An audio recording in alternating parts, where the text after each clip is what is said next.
Waymaker, miracle worker, promise keeper, light in the dark.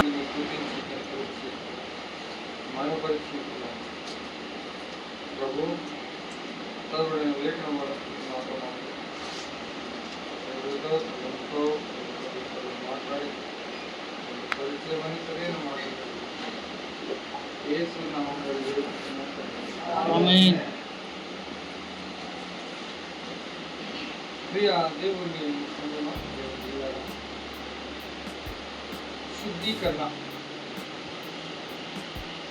శుద్ధీకరించబడుట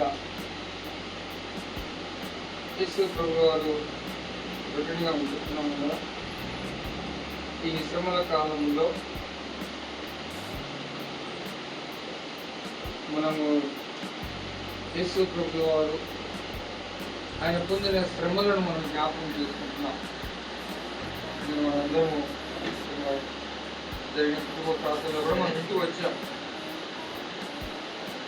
యేసు ఈ యొక్క శ్రమల కాలము ఎవరికి ఈ శ్రమల కాలము? ఎవరికి ఈ శ్రమల కాలం?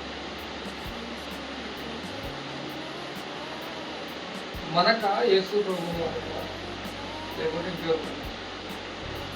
ఈ శ్రమల కాలము ఎవరికి వస్తాయి కదా. మనం శ్రమల కాలం పెట్టుకున్న పేరు అది ఎవరికి? సంఘానిక, వ్యక్తిగతంగా, కుటుంబానిక, లేకుంటే యేసు ప్రభుల వారిక? ఎవరికి శ్రమల కాలం? యేసు ప్రభు అయితే తన కోసం అయితే ఈ శ్రమలు అనేది ఆయన అనుభవిస్తలేదు. శ్రమలు అనేది ఆయన అనుభవించలేదు. ఆయన కోసం అయితే మనం జ్ఞాపకం చేసుకోవాలి, అర్థం చేసుకోవాలి. యేసు ప్రభు అనుభవించిన శ్రమలు మన కోసం వ్యక్తిగతంగా, కుటుంబముగా, లేకుంటే సంఘముగా, లేకుంటే సమాజముగా మనం ఎలా గుర్తెరుగుతాము? మనం ఎలా గుర్తెరుగుతాము? యేసు ప్రభువు ఆయన 2000 సంవత్సరాల క్రితమే శ్రమ పొందాడు. ఆయన కార్యక్రమం ముగించాడు. ఆ కార్యక్రమము ఎప్పుడు ప్రవచించాడు? ఆదికాండము 3వ అధ్యాయము 15వ వచనములో ప్రవచించిన ప్రవచనము ఈ 2000 సంవత్సరాల క్రితము నెరవేర్చబడింది. ఆయన వచ్చాడు, సువార్త చేశాడు, శ్రమ అనుభవించాడు, సిలువ ఎక్కాడు, రక్తం చిందించాడు, మరణించాడు, హాస్పిటల్పడ్డాడు, పునరుత్థానానికి లేచాడు, ఆరోహణి తన దగ్గరకు వెళ్ళాడు. ఇప్పుడు ఆయన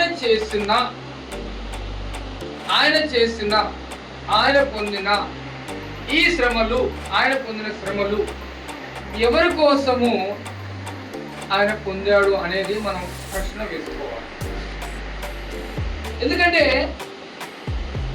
ఒకవేళ నీవు యేసుక్రీస్తు ప్రభువుల వారిని నమ్మకపోతే దాని గురించి నువ్వు ఆలోచన చేయని అవసరం లేదు. యేసు ప్రభువుల వారిని నువ్వు నమ్మకపోతే దాని గురించి నువ్వు ఆలోచన చేయని అవసరం లేదు.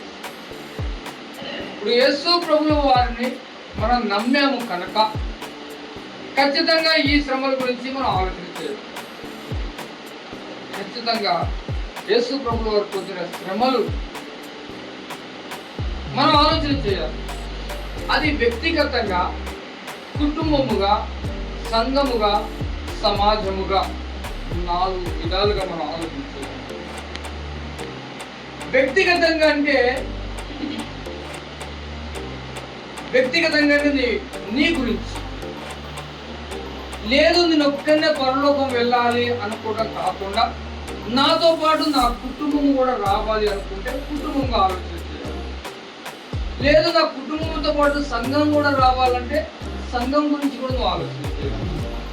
లేదు, సంఘమే కాదు సమాజం మొత్తము కూడా నిత్య జీవము తండ్రి యొద్దకు చేరాలంటే సమాజం గురించి కూడా నువ్వు ఆలోచన చేయాలి. ఎలా ఆలోచన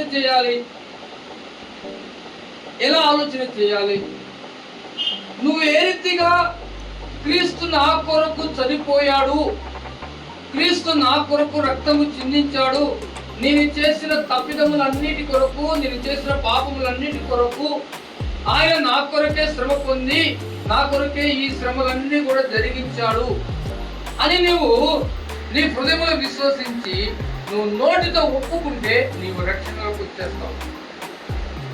తిరిగి ఆ పాపము చేయకుండా, తిరిగి ఈ లోకం వైపు చూడకుండా, నేను ఎలా రక్షింపబడానో అదే రీతిగా నా కుటుంబం కూడా రక్షణలోకి రావాలంటే నీవు ఏ రీతిగా రక్షణ పొందేవో ఆ రీతిగా వారికి ఆ సువార్తను ప్రకటించి, ఆ సువార్తను ప్రకటించి నీ భార్యకే కావచ్చు, నీ పిల్లలకే కావచ్చు, వారికి ఆ సువార్తను ప్రకటించి రక్షణలోనికి నడిపించాలి. నీతో పాటు నీ కుటుంబంతో పాటు సంఘంలో ఉన్న బిడ్డలకు కూడా, ఎవరైతే తప్పిపోతున్నారో వారికి కూడా ఆ సువార్తను ప్రకటించి సరి అయిన మార్గంలో నడిపించే విధముగా ఆ సువార్తను అందించాలి. అదే రీతిగా సంఘంగా ఏ రీతిగా మన రక్షణలోకి వచ్చినావో మనతో పాటు మన చుట్టూ సమాజము కూడా రక్షణలోనికి రావాలనుకుంటే సంఘం కూడా ఆ సువార్తను ప్రకటించారు. ఏ సువార్త?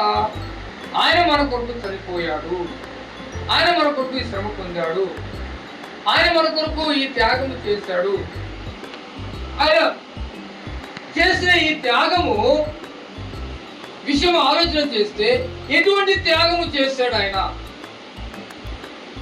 ఎటువంటి త్యాగము చేశాడు ఆయన అని మనం జ్ఞాపకం చేసుకుంటే ఆయన పొందిన శ్రమ, ఆయన పొందిన వేదన, ఆయన పొందిన మరణ వేదన, మరణించక ముందే ఆ మరణ వేదను అనుభవించి ఉన్నాడు. ఆయన మరణించక ముందే, ఆయన శ్రమ పడక ముందే, ఆయన కొరడా దెబ్బలు తినక ముందే, ఆయన అవమానించబడక ముందే, ఆయన ముఖం మీద ముమ్ము వేసుకోక ముందే, ఆయన గుద్దిన వారు ఆయన పట్టుకొని ఈడ్చుకొని పోక ముందే ఆయన నీ నా మన అందరి కొరకు మరణ వేదన అనుభవించి ఉన్నాడు. నాయనాన్ని పిలుస్తూ ఉంటున్నాడు. ఆ గెత్సేమనే తోటలో నాయనాన్ని పిలుస్తూ వచ్చాడు. ఏమైనా ఆదరణ దొరుకుతుందా? దేవుడి చిత్తమై, తండ్రి చిత్తం అయితే, నాయన చిత్తం అయితే ఈ గిన్నెను ఆయనతో తొలగిస్తాడేమో ఒక ఆశ, చిరు ఆశ. ఎందుకంటే అది భయంకరమైన గిన్నె, అతి భయంకరమైన మానవ కోటి యొక్క పాపముతో నిండి ఉన్న గిన్నె.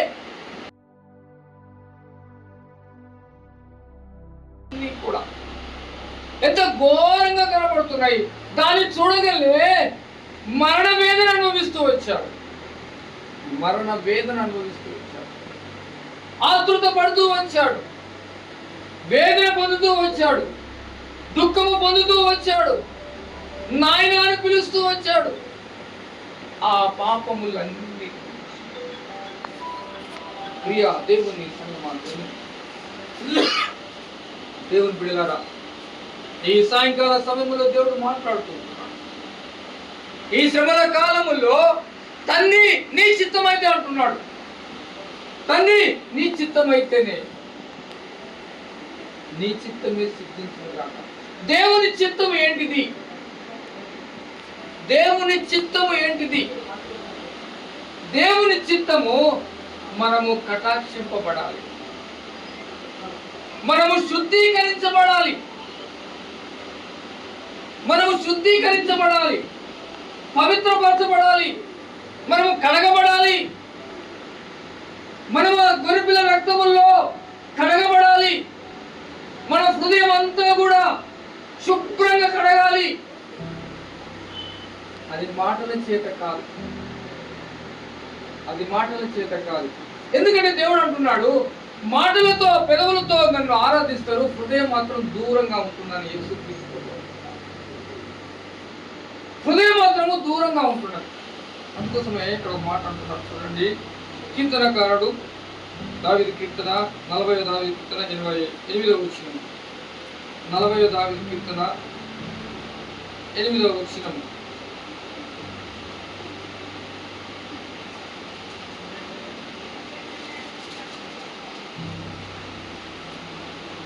దేవా నా దేవా నీ చిత్తము నెరవేర్చు నాకు సంతోషము, నీ ధర్మశాస్త్రము నా అంతర్యములో నీ ధర్మశాస్త్రము నా అంతర్యములో ఉన్నది. నీ ధర్మశాస్త్రం నా అంతరములో నా హృదయంలో ఉంటే నేను శుద్ధీకరించబడ్డాను. నీ వాక్యము నా హృదయంలో ఉంటే నేను రక్షణలోకి వచ్చాను. నీ ధర్మశాస్త్రము నీ మాటలు నా హృదయంలో ఉంటే లోకపు మాటలు నా హృదయంలో ఉండదు, చోటు లేదు. నా అంతర్యంలో ఉన్నది నీ ధర్మశాస్త్రము. అందుకోసమే దావీదు మొదటి కీర్తనలో అంటున్నాడు, యెహోవా ధర్మశాస్త్రమును ఆనందముతో దివారాత్రము దానిని. కాబట్టి హృదయ అంతరంగంలో నుంచి ధ్యానములో ఉంటే పాపం అనేది దూరంగా పారిపోతుంది. దేవుని చిత్తము నీ హృదయంలో ఉండాలి. అందుకోసమే హృదయం అనే తలుపు దగ్గర ఉండి నేను తడుతూ ఉన్నాను. నా స్వరము, నా ధర్మశాస్త్రము, నా వాక్కు నీ అంతరంగంలో ఉంటే, నీ ధర్మశాస్త్రం ఆయన ధర్మశాస్త్రం మన అంతరంగంలో ఉంటే మనం శుద్ధీకరించబడకపోతే ఆ ధర్మశాస్త్రము మన అంతరంగంలో ఉండదు, మన ఆంతర్యంలో ఉండదు. అందుకోసమే దావీదు అంటున్నాడు 103 కీర్తనలో, నా ప్రాణమా నా అంతరంగమున సమస్తమా. చూడండి ఎంత చక్కటి మాట మాట్లాడుతున్నాడు. ఈ 40 వచ్చిన 40 దావీదు కీర్తన 8వ వచనం, 103 దావీదు కీర్తన 2వ వచనం, నా అంతర్యంలో నీ ధర్మశాస్త్రము. అందుకోసమే నా ప్రాణం నా అంతరంగంలో సమస్తమా ఆయన పరిశుద్ధ నామమును. ఎంత చక్కటి మాట మాట్లాడుతున్నాడు. మన హృదయంలో ఆయన మాటలు ఉంటే మనం శుద్ధీకరించబడ్డాం. అందుకోసమే ఆయన ఆ మరణ వేదనను. నా మాటలు నీ హృదయంలో ఉండాలి. నీ హృదయంలో ఉంచుకొని నా తండ్రిని మీరు ఆరాధించాలి. ఎలా ఆరాధించాలి? ఆత్మతో సత్యముతో ఆరాధించాలి. ప్రియ దేవుని చూడండి, ఇంకో ముఖ్యమైన విషయము, ప్రార్థన అనేది అతి ముఖ్యమైనది. 143వ దావీదు కీర్తన 10వ వచనము. ప్రార్థన అనేది చాలా 143వ దావీదు కీర్తన 10వ వచనము. నీవే నా దేవుడవు, నీ చిత్తానుసారంగా ప్రవర్తించుట నాకు నేర్పుము. ప్రియ దేవుని సంగమా, దయగల ఆత్మ సమభూమి ప్రదేశమందు నడిపించును గాక. దేవుని యొక్క చిత్తానుసారంగా ఆయన అధికారానికి మనం ఒప్పుకుంటే, ఆయన చిత్త ప్రకారం మనం నడిపిస్తే ఎక్కడ ఉంటాం మనము? సమభూమి గల ప్రదేశంలోనికి దేవుడు మనల్ని నడిపిస్తాడు. ఏ ఆటంకములు ఉండవు అక్కడ, ఏ లోయలు ఉండవు, ఏ కొండలు ఉండవు, ఏ రాళ్ళు ఉండవు, రప్పలు ఉండవు, ఏ బురద ఉండదు. సమగలిగిన భూమి మీదకి దేవుడు మనల్ని నడిపిస్తాడు. సమృద్ధి దేవుని చిత్తం. అది దేవుని చిత్తము హృదయంలో ఉండాలి. ఆయన ధర్మశాస్త్రం మన హృదయంలో ఉండాలి. ప్రియ దేవుని సంగమా, దేవుని బిడ్డలారా, జ్ఞాపకం చేసుకోండి. దేవుడు నీతో నాతో మాట్లాడుతున్నాడు. మత్తయి సువార్త 6వ అధ్యాయం 10వ వచనములో, మత్తయి సువార్త 6వ అధ్యాయము 10వ వచనము. కాబట్టి మీరు నాకు ప్రార్థన చేయండి. పరలోకమందున్న మా తండ్రి, నీ నామం పరిశుద్ధపరచబడును గాక, నీ రాజ్యం వచ్చును గాక, నీ చిత్తము ఏమంటున్నా అక్కడ? నీ చిత్తము పరలోకమందు నెరవేరినట్లు భూమి అందును, అనగా మన హృదయంలో, మన యందు దేవుని చిత్తము నెరవేర్చబడాలి. అందుకోసమే ఆయన ఆ మరణ వేదన అనుభవిస్తూ వచ్చాడు. నీవు తప్పిపోయి ఉంటున్నావు, నీవు దారి తొలగి ఉంటున్నావు, నీవు దేవునికి దూరంగా ఉన్నావు, దేవుని యొక్క పరిశుద్ధత లేదు. అందుకోసమైనా ఆ మరణ వేదన అనుభవిస్తూ నీకు ఒక దారిని చూపిస్తూ ఉంటున్నాడు. సమభూమి గల దారిలో నిన్ను నడిపిస్తూ ఉంటున్నాడు, మంచి మార్గంలో నడిపిస్తూ ఉంటున్నాడు. మరణకరమైన స్థితి నుండి నిన్ను తప్పించాడు. ఎందుకంటే ఆయన ఆ మరణ వేదన అనుభవించింది. అది దేవుని చిత్తమైనది, అది తండ్రి చిత్తమైనది. తండ్రి నీ చిత్త ప్రకారమే జరుగుతుంది. అదే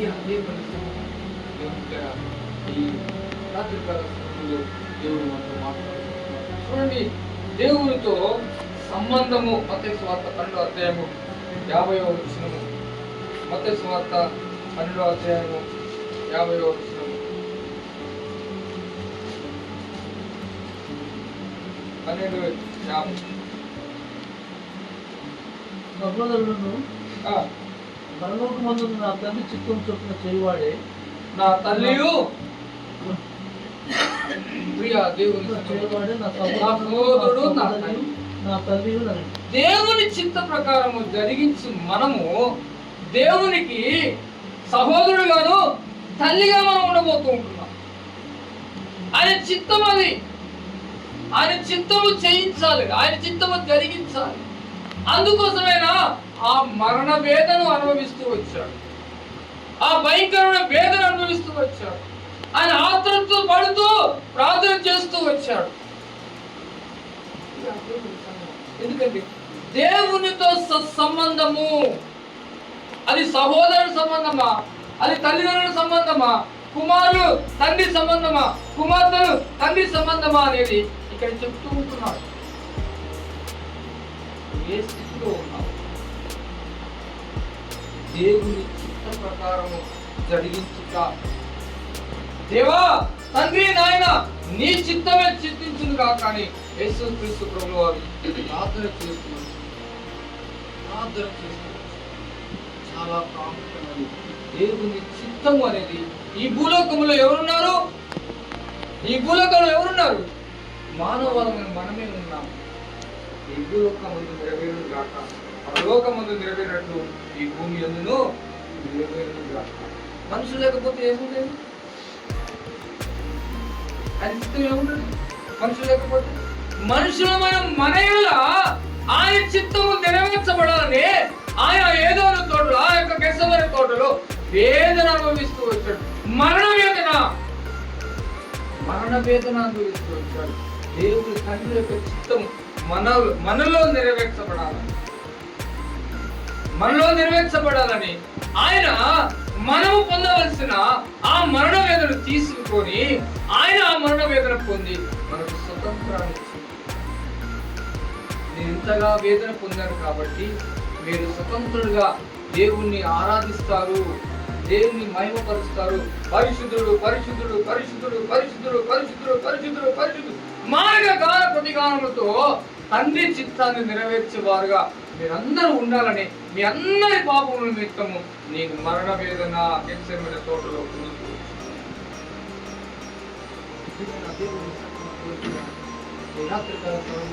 దేవుడు మనతో మాట్లాడుతూ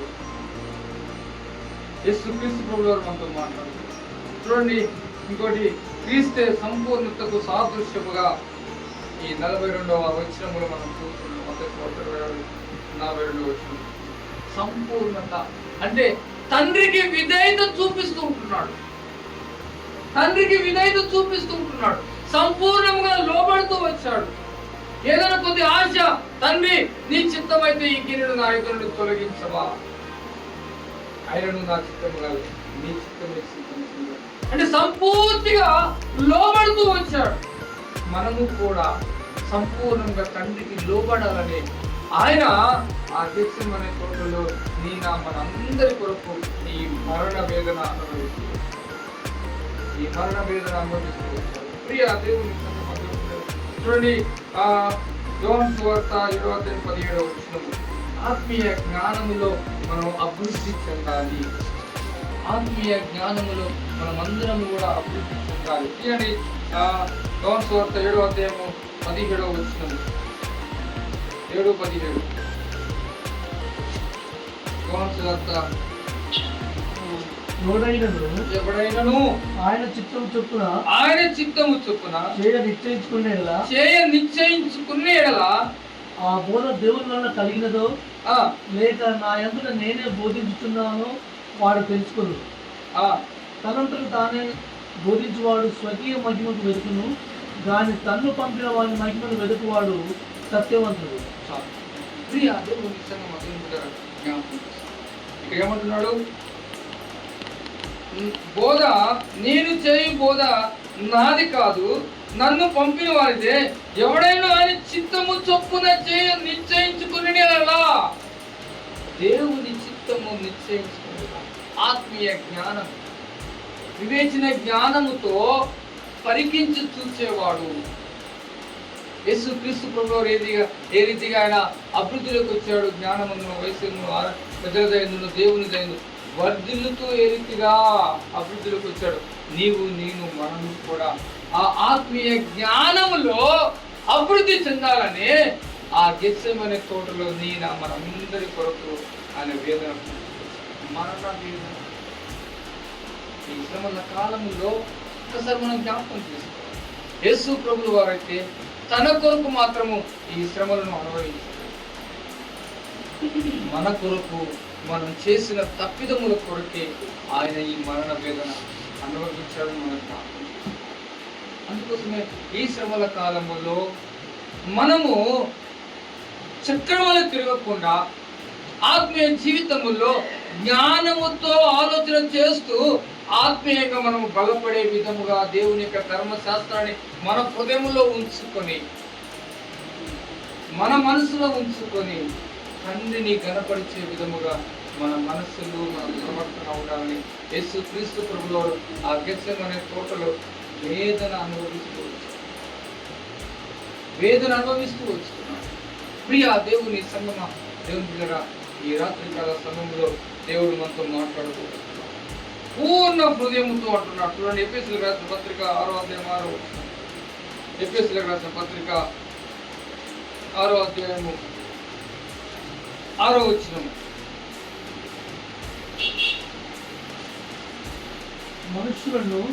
మనుషులను సంతోషపెట్టేవారు చేయనట్లు కంటికి కనబడబట్టే క్రీస్తు దాసులమని ఎరిగి దేవుని చిత్తమును మనపూర్వకంగా జరిగించు. మనుషులకు చేసినట్టుగా దేవుని చిత్త ప్రకారం జరిగించే విధముగా. అందుకోసం యేసుక్రీస్తు తండ్రి నీ చిత్త ప్రకారం, నాయనా నీ చిత్త ప్రకారమే జరిగించు. మనము కూడా మనుషులు ఏదో సంతోషపడతారని, మనుషులను గొప్పగా మనము వారిని హెచ్చించడం వల్ల మనకేదో మేలు జరుగుతుందని అట్లా చేయగలుగుతున్నారు. దేవుని చిత్తము జరిగించే, దేవునికి ఇష్టముగా, దేవుని చిత్తము మన జీవితంలో నెరవేర్చబడేలాగా మన ప్రవర్తన, మన జీవన విధానము సమస్తము కూడా యేసు క్రీస్తు ప్రభువు. అందుకోసమే ఆ యొక్క గెత్సెమనే తోటలో మనందరి కొరకు ఆ మరణ వేదన ఎంత భయంకరమైన గిన్నె, ఎంత ఎర్రగా ఉన్నాయి మన పాపములు, ఎంత ఎర్రగా మెరిచిపోతున్నాయో మన పాపములు. అవి చూడంగానే యేసు క్రీస్తు ప్రభువు వారిలో మరణ వేదన పుట్టుకొచ్చింది. అప్పటి వరకు కూడా ఎంతో సంతోషంగా సువార్త ప్రకటిస్తూ వచ్చింది, ఎంతో సంతోషముగా. ఆ చివరి రాత్రి భోజనం కూడా శిష్యుల యొక్క పాదములు, అందరి పాదములు కడుక్కుంటూ వచ్చాడు. 12 మంది పాదములు కడుక్కుంటూ వచ్చాడు సంతోషముగా. రొట్టె విరుస్తూ వచ్చాడు, ద్రాక్షారసము తాగుతూ వచ్చాడు. ప్రియ దేవుని సంగమా, ఎప్పుడైతే ఆ గిన్నె జ్ఞాపకం వచ్చిందో, ఎప్పుడైతే ఆ గిన్నెను చూస్తూ వచ్చిందో, తండ్రి నీ చిత్తం అయితే ఈ గిన్నెను నా ఎదురుని తొలగించవా. తండ్రి చిత్తాన్ని అడుగుతూ, ప్రియమైన దేవుని సంగమా, నీవు తండ్రికి సహోదరుడిగా ఉంటావా, తల్లిగా ఉంటావా, సహోదరిగా ఉంటావా, ఎలా ఉంటావో నిర్ణయించుకోవాల్సింది. ఎందుకంటే ఆయన ఆ గెత్సేమనే తోటలో నీ యొక్క పాపములన్నీ విషయంలో ఆయన మరణం పొంది ఉన్నాడు, ఆ వేదన పొంది ఉన్నాడు. నీకు నాకు మనందరికీ కూడా విడుదల కలగజేసి ఇక ఆయనను మన జీవితాలను తట్టుకోవటం, మన హృదయంలో ఆయన ధర్మశాస్త్రం ఉండులాగున, మన అంతరంగంలో ఆయన చిత్తము నెరవేర్చబడలాగన, ఆయన చిత్తానికి మనం లోబడలాగన, ఆయన చిత్త ప్రకారం జరిగించలాగన, ఆయన చిత్త ప్రకారం ఆయన చూపిన మార్గంలో నడుచులాగన, ఆయన చిత్త ప్రకారం ఆయన కొరకు మనం నిలబడలాగన, ఆయన చిత్త ప్రకారమే శ్రమ పొందుటకు కూడా మనం వెనకకు తీయక ఆయన కొరకు నిలబడేవారుగా ఆయన చిత్తమే మన జీవితంలో నెరవేర్చబడే యేసుక్రీస్తు ప్రభువు అదే మాట, తండ్రి నాయన నీ చిత్త ప్రకారం, నాయన నీ చిత్త ప్రకారం, నా ఆలోచన కాదు నీ చిత్త ప్రకారం తండ్రి చిత్తానికి లోబడుతూ వచ్చిస్తున్నారు. నేను దేవుడు యేసుక్రీస్తున్నారు, నేను యెహోవా సెలవిస్తున్నాడు, మీరు దైవములనియు మీరు సర్వోన్నతుని కుమారులని మీరే సెలవిస్తున్నారు. 82 దావీదు కీర్తన 6వ వచనం చూస్తూ సర్వోన్నతుని కుమారుల మనం దైవములము కాబట్టి ఆ సర్వోన్నతుని యొక్క చిత్త ప్రకారము మన హృదయముల్లో, మన జీవితములో, మన ప్రవర్తనలో, మన నడవడిలో, మన ఆలోచనలో, మన చూపుల్లో, మన వినికిడిలో, మన నడతలో ప్రతిదీ కూడా తండ్రి చిత్తము జరిగించులాగిన ఆయన చిత్తానికి మనం లోబడేవారు ఉండాలని యేసుక్రీస్తు ప్రభువారు ఆ గెత్సేమనే తోటలో మరణ వేదన పొందుతూ వచ్చిస్తున్నాడు. మరణ వేదన, ఆ భయంకరమైన మరణ వేదన, ఆతృతగా ప్రార్థన చేస్తున్నాడు, తండ్రి నాయనా నీ చిత్తమైతే. ఆ చెమట బిందు రక్తముగా మారి భూమి మీద పడుతూ వచ్చింది.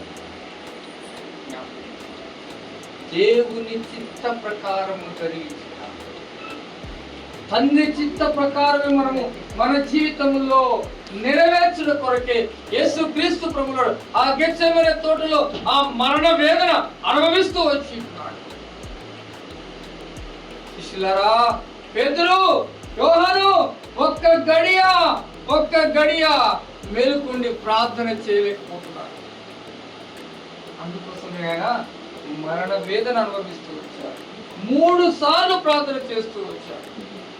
3 సార్లు ప్రార్థన చేస్తూ వచ్చాడు. 3 సార్లు కూడా మనము నిద్రావస్థలో ఉన్నాము, నిద్రావస్థలో ఉండిపోతున్నాము, నిద్రపోతూ ఉంటున్నాము. అయ్యో, దేవుని చిత్త ప్రకారము, తండ్రి చిత్త ప్రకారము మనం నెరవేర్చేవారముగా ఆయన మనల్ని ఎన్నుకున్నాడు, ఆయన ముద్ర వేశాడు. క్రైస్తవులుగా ఆయన వెంబడించే వారముగా మన నుదుటి మీద సిలువ గుర్తు వేసి ఉంటున్నాడు. అది ఎప్పుడు కూడా మన దగ్గర నుండి తొలగిపోదు. ఆయన చిత్త ప్రకారం మనం జరిగిస్తున్నామా? ఆలోచించాలి. ఎందుకంటే అక్కడ అతి సమీపంగా ఉంటుంది. ప్రకటన గ్రంథంలో అంటున్నాడు, వారి క్రియల చొప్పున నేను సిద్ధము చేసిన జీతము నా దగ్గర ఉన్నది, నేను తీసుకొని రాబోతూ ఉంటున్నాను. ఆ జీతము ఎలా ఉంటున్నది? నిత్య నరకమా, నిత్య జీవమా? అందుకోసమే నిత్య జీవములకు వెళ్ళటానికి తండ్రి చిత్తము ప్రకారము ఆయన మరణ వేదన అనుభవిస్తూ వచ్చారు. ప్రియా దేవుని సంగమా దేవుని ఈ రాత్రికాల సమయంలో, ఈ శ్రమల కాలంలో దేవుడు మనతో మాట్లాడుతున్నాడు. ఆయన చిత్త ప్రకారము మనం జరిగించుకుంటూ, ఆయన చిత్త ప్రకారము మనం ఆయన మార్గంలో నడుచుకుంటూ, ఆయన చిత్త ప్రకారము ఆయన నామమును గణపరచుటకు, ఆయన చిత్త ప్రకారము ఆయన నామమును హెచ్చించుటకు దేవుడు నిన్ను నన్ను మన అందరినీ కూడా ఆ గెత్సేమనే తోటలో ఆ మరణ వేదన, మనము పొందవలసిన మరణ వేదన ఆయన అనుభవిస్తూ వచ్చాడు. మనకు స్వతంత్రాన్ని ఇచ్చి ఫ్రీగా ఇచ్చాడు. మనం కష్టపడిన అవసరం లేదు. 48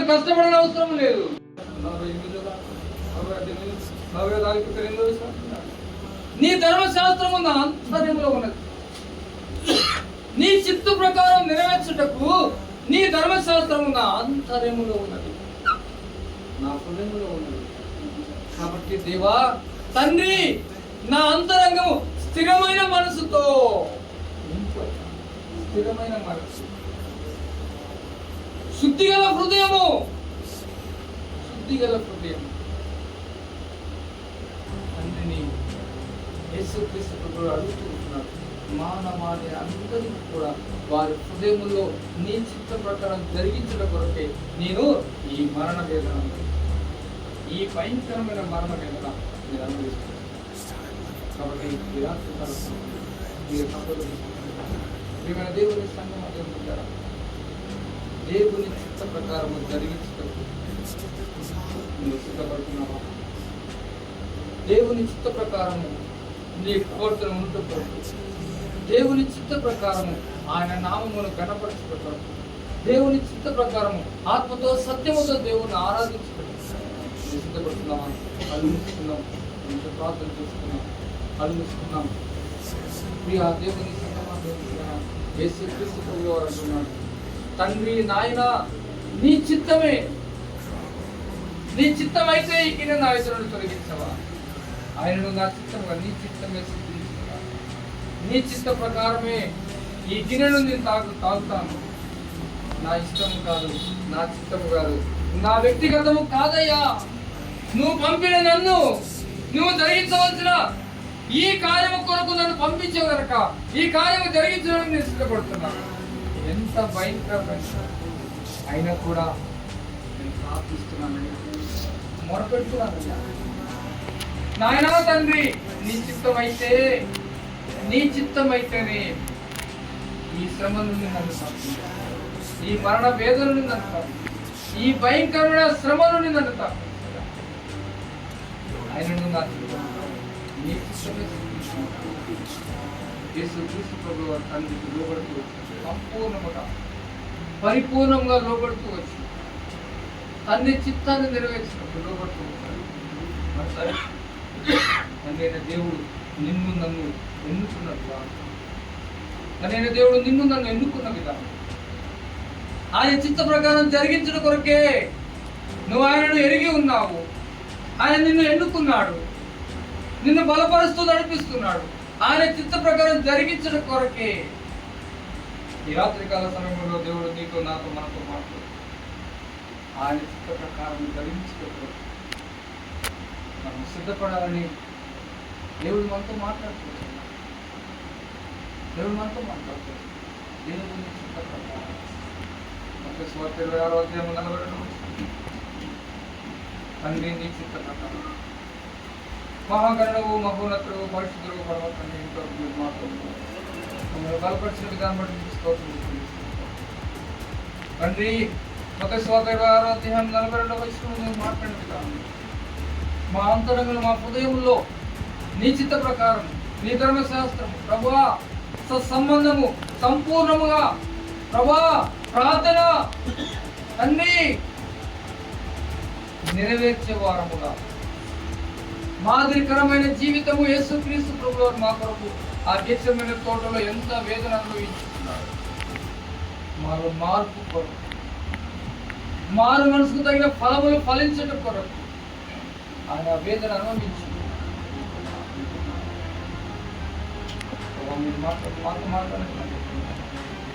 ఈ సమల కాలంలో తండ్రి పరిశుద్ధ మేరీ సంఘంలో సంఘాన్ని జ్ఞాపకం చేస్తూ సంఘంలోని బిడ్డలకి డాక్టర్గా పట్టించిన దాన్ని ఇంతవరకు మీరు నడిపించగలరు. వారిని ప్రేమించి బహుమానముగా స్వాస్థముగా కుమారులు ఇచ్చావు తండ్రి, కోడలు ఇచ్చావు, మనవరాలు ఇచ్చావు. వారి వారి ఉద్యోగాలను ఆశీర్వదిస్తున్నాను. సంఘాన్ని డాక్టర్ చేస్తున్న తన ప్రాక్టీస్ అంతా చూడకూడదు. వారు చేస్తున్న సేవా పరిచయం అనేకులకు వారి సేవల్లో నీ సువార్తను ప్రకటించుకునేవారు వేరే ప్రకారం నీ చిత్త ప్రకారం జరిగింది. తను చేస్తున్న ప్రార్థన భర్త కొరకు, తన పిల్లల కొరకు, సంఘము కొరకు, సమాజము కొరకు చేస్తున్న నా ప్రార్థనలు మీరు అంగీకరించి తగిన సమయంలో మీరు ఫలభరితముగా ఆశీర్వదించండి. కుటుంబ ప్రార్థన తండ్రి మీరు ఆశీర్వదించండి. వారి ప్రతి అవసరతలు, వారి ఉద్యోగాలు, వారి చేతి పనులు, వారి కుటుంబం, పిల్లలు, తండ్రి సమస్తము కూడా మీకు కాకుండా ఈ సంఘాల కాలంలో వ్యక్తిగతంగా మేము కూడా నీ చిత్త ప్రకారం జరిగించి, కుటుంబంగా నీ చిత్త ప్రకారం జరిగించి, సంఘంగా నీ చిత్త ప్రకారం జరిగించి, సమాజం కూడా నీ చిత్త ప్రకారం తండ్రి లోబడుతుంది. వారితో మీరు మాట్లాడండి, మా ద్వారా మీరు మాట్లాడండి, వ్యక్తిగతంగా మాట్లాడండి, కుటుంబంగా మాట్లాడండి, సంఘంగా మాట్లాడండి, తండ్రి సమాజంతో మీరు మాట్లాడండి. మీరు అక్కడ కొరకు నీ చిత్త ప్రకారం మేము సిద్ధపడే పాటలు మాట్లాడండి. రాత్రికాల సమయం దీవించండి. తిరిగి మా గృహంలో వెళ్తుండగా మీ కుటుంబానికి రావాల్సిన తిరిగి